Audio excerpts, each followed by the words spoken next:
Welcome, we are the water vendors and this is our Save the Water policy. My name is Elizabeth and to my right is... Hello, I'm Ashley Ephraim. Hello, I'm Jennifer Perales. Hi, I'm Angelica Benitez. I'm Chris Dean. I'm Robert Gonzalez. Gabby Bradshaw. Hello, I'm Nicole Barrera. And hello, my name is Shalom Hernandez. I'm from El Paso, Texas. I was born with an extreme case of arthrogryposis and scoliosis. Because of these discrepancies, it is difficult for me to mobilize myself due to a lack of movement in my lower body. I receive water therapy, which allows me to have further progression in my mobility. However, because of the water shortage in El Paso, my therapist has reduced my sessions from 3 times a week to once a week only. Furthermore, the cost is so high that a majority of my Medicaid check goes into paying for the therapy. I was fortunate enough to tackle this issue that is affecting not only myself and others like me, but the entire state of Texas as well. We would greatly appreciate your consideration in our proposal. As we know, water is a fixed resource, and a depletion of water causes shortages and suffering. Texas is facing a drought that varies throughout the state. Not addressing this issue will cause cities, agriculture, and industries to face major negative consequences and effects towards the entire state in the long run. Aquifers, we found, can be a host to copious amounts of water. And what an aquifer is, it's an underground reservoir that helps filter water and is naturally made. However, we plan to make a man-made aquifer such as the one in Oklahoma City. So if the water within the aquifer were dispersed strategically, it would allow a stable conservation of water to be distributed among the state. In addition to building aquifers, this policy also includes an education portion where we'll not only educate everyone about water conservation, but also why it's important. For example, we're going to start this program for high school sophomores, and once a month they're going to be educated about water conservation. And we're also going to spread this awareness either on our website, our informative commercials, eye-catching billboards, as well as notifying everyone in their water bills. In recent years, Texas has gone through one of the worst statewide droughts ever, leaving the state in an all-encompassing drought. This bill will fund the creation of 5 cost-efficient aquifers to be placed and built in regions which need water most desperately. By implementing the construction of said aquifers, Texas will begin to see, over a steady amount of time, a decrease in its unemployment rate, as well as an increase in the overall health of its economy. Despite the challenges the Save Water policy could face, Texas ultimately does not have the ability to continuously exploit essential resources like water. Due to the drought, Texas is bound to lose $11.9 billion in income due to the lack of water expansion. In the long run, these factors will construct a channel into the long-lasting partnership. The partnerships of Save the Water policy are the Texas Commission on Environmental Quality, because they also want to ensure the quality of the drinking water.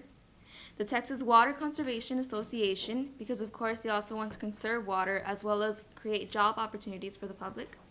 The Texas Education Agency, because they will set a good foundation for the awareness we want to implement into high schools. And the Chamber of Commerce, because they will help the cities find the perfect company to build, manage, and maintain the aquifers. An act to save the water from the Texas drought addresses the problem of a limited water supply in several ways. First, we would educate the public, like my partners have said before, with school programs throughout the state, as well as media such as commercials and very eye-catching ads.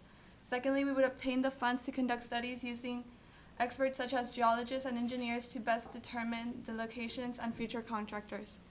Then we would launch the construction of our aquifers with proper sanitation systems. Afterwards, we would implement our regulations of how the water used is maximized to its fullest potential, and that the geographical location of the aquifers are able to provide the most water possible to their people and businesses. Lastly, we would collect data continuously to determine the effectiveness and efficiency of these aquifers. These 5 steps will allow the conservation of water in an effective and efficient way by increasing job opportunities opportunities and extending water life for generations to come. To implement our policy, the approximate cost is $100 million total. This consists of $50 million for the construction of the aquifers, $2 million for the land study, $8 million for the education program and the advertisement, $10 million for the maintenance of the aquifers, and $30 million for unexpected events that may arise. We calculated that each aquifer with management is $12 million each, and we're planning to build 5 of them. This past session, Governor Perry signed House Bill 4. House Bill 4 takes $2 billion from our rainy day fund and reappropriate these funds to the Texas Water Plan. This money is to be used for projects to improve the water situations in Texas. We plan to use $100 million out of the $2 billion in the rainy day fund to fund our aquifer project. In case we aren't able to use the rainy day fund, we have 2 other alternative options for funding, which include selling bonds or possibly putting a 1% tax on our water bills. For example, Texas population is about 25 million people. Let's say the average family is composed of 4 people, and suppose each family pays $50 for the water bill. If the 1% tariff was implemented, each family would pay 50 cents a month, and over a year we will be able to raise $37,500 million.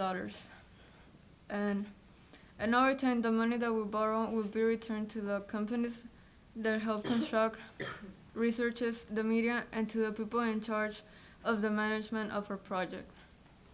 We're asking for your support today in voting for this legislation. With your help, we can conquer the water crisis Texas is undergoing and help any and all industries, including my own. Thank you for your time. Remember, save the water, and we are now open for questions. Thank you. Yes, I wanted to ask, why did you choose to go with man-made aquifers instead of desalination plants? Okay, so we did look into that, and the man-made aquifers, we found data showing that a man-made aquifer in Oklahoma City has provided a lot of water to that city, as well as in Florida.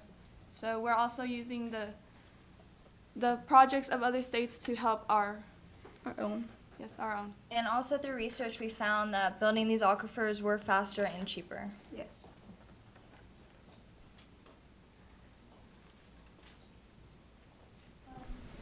Where do you plan to get the water to build these aquifers?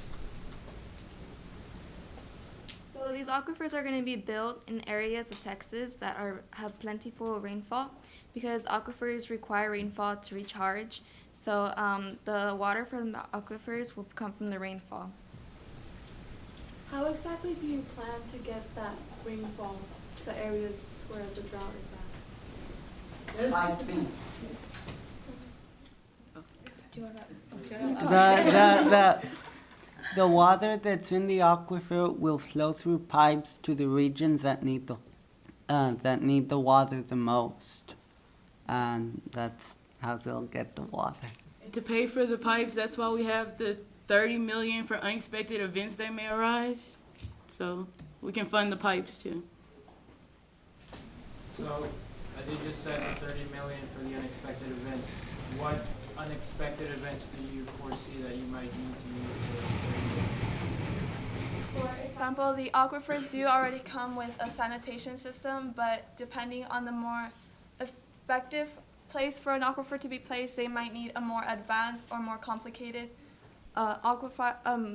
sanitation system. So that's where we would allocate the money as well. What happens when there's not enough water to fill up your aquifers? That's why we're going to have studies so that we can find the perfect place with plenty of rainfall. So we will make sure that anywhere we put it, there will never be not That enough situation. water. What would be the advantage of an aquifer over, say, an overland transportation system? Because if the point of this is to move water from place to place, and you are going to be using pipes anyway, why don't you just use a shallow pipe system about 8 feet beneath the earth? That way it's cool enough to get the water from place to place, but it can still transport the water without extensive mining or whatever else that it would require to build an aquifer. Okay, well, we're planning on all of our aquifers would be underground because we checked our reservoirs currently, and our surface aquifers, they do evaporate more water than is being used by the general public as well as businesses. So that's why we plan on building them underground. And as the pipes, it really is up to the study to determine if those are necessary. No, How do you plan to repay the money you take from the rainy day fund? Can you repeat the question? Sorry. How do you plan to repay the money that you take from the rainy day fund? So the revenue we're gonna have is that once the water is conserved, the prices of the water will get cheaper. So the difference of the prices of the water will be the revenue that we will use, and we will also have maybe the 1% tax. I'm pretty sure there's been other plans to build aquifers, but what sets your plan apart from the others? Like, what makes you positive that your plan will work? Our plan will work because we're actually gonna have regulations on our aquifers, because customly there are no regulations on who can pump water out from the existing aquifers. But we're gonna regulate our aquifers by having proposals that any company that wants to pump water out, they're gonna have to have specific requirements on how they're gonna use the water, how much water they're gonna use, and based on that, we're gonna see which companies will allow to pump water out.